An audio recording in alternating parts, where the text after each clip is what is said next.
parents were definitely involved in terms of like the college list process in terms of like I had to like also consider like because I mean they're the ones paying my tuition for undergrad, so I had to kind of consider like and just honor like okay like what kind of colleges would you guys like me to apply to, what would you be comfortable with and stuff like that. And I think it's important to have that kind of like candid open conversation with parents and bring them in.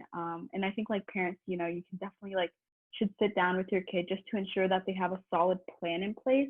Not saying that check in on them every few hours in the day, like, hey, have you done this? Have you done this? Because they're already under a lot of pressure. But I think it's like definitely beneficial to before like kind of they start that process to say, hey, do you even have a plan? Because I think that's important. But then in terms of the essay editing and commenting, I think that should be generally left between the counselors and the students themselves because um, even if you don't, I'm sure no parent has the intention of being hurtful, right? But it's almost like when a kid is like writing an essay and the parent provides some kind of critique, it's very easy for them, the student, to then take that to heart and then overthink everything, and it almost becomes like then they're not writing from their own voice. It's more like when they have like the parents' impression, they're trying to integrate that in, which that's like inadvertent.